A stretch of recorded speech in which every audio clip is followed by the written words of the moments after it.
Medinipur medical college হাসপাতালের মাতৃমা বিভাগে saline দেওয়ার পরই গুরুতর অসুস্থ 5 প্রসূতি। হাসপাতাল কর্তৃপক্ষের কাছে অভিযোগ রোগীর পরিজনদের। রোগীর পরিবারের অভিযোগ, ত্রুটিযুক্ত স্যালাইন দেওয়া হয়েছিল প্রসূতিদের। এরপর থেকেই একাধিক সমস্যা দেখা যায় 5 প্রসূতির। তড়িঘড়ি দুজনকে সিসিইউ, একজনকে আইসিইউতে স্থানান্তরিত করা হয়। উল্লেখ্য, গত বছরের নভেম্বর মাসে কর্ণাটকে 4 প্রসূতির মৃত্যুর ঘটনা প্রকাশ্যে আসে। অভিযোগ ওঠে ত্রুটিপূর্ণ RL বা রিঙ্গার লেডেক্স স্যালাইন দেওয়া হয়েছিল প্রসূতিদের শরীরে। এরপরেও রাজ্যের একাধিক জায়গায় স্যালাইন নিয়ে নানা অভিযোগ সামনে আসে। এবার ফের অভিযোগের কেন্দ্রবিন্দুতে সেই স্যালাইন। বৃহস্পতিবার সন্ধ্যায় হাসপাতাল কর্তৃপক্ষের কাছে গোটা বিষয় নিয়ে তদন্তের দাবি জানিয়ে লিখিত অভিযোগ জানিয়েছেন রোগীর আত্মীয়রা। গতকাল থেকে মেদিনীপুর মেডিকেল কলেজ হাসপাতালের সিসিইউতে চিকিৎসাধীন এক প্রসূতির মৃত্যু হল শুক্রবার সকালে। পরিবার সূত্রে জানা গিয়েছে, গত বুধবার মেদিনীপুর মেডিকেলের মাতৃমা বিভাগে ভর্তি হয় পশ্চিম মেদিনীপুরের প্রসূতি মামনি দাস। গতকাল থেকেই তার শারীরিক অবস্থার অবনতি হওয়ায় তাকে প্রথমে আইসিইউ, পরে ভেন্টিলেশনে স্থানান্তর করা হয়।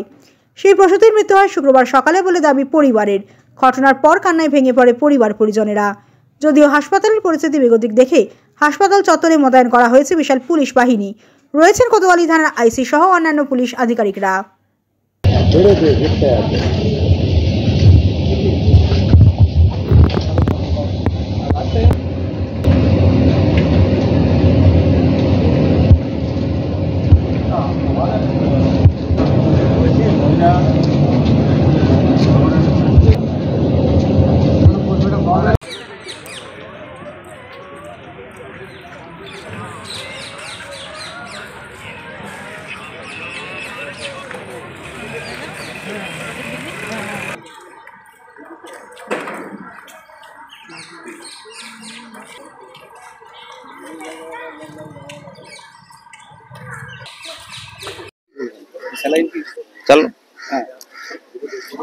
আমরা শুনলাম যে স্যালাইন ডেট ফেল সব স্যালাইন দেওয়া হয়েছে আমাদের রোগীকে।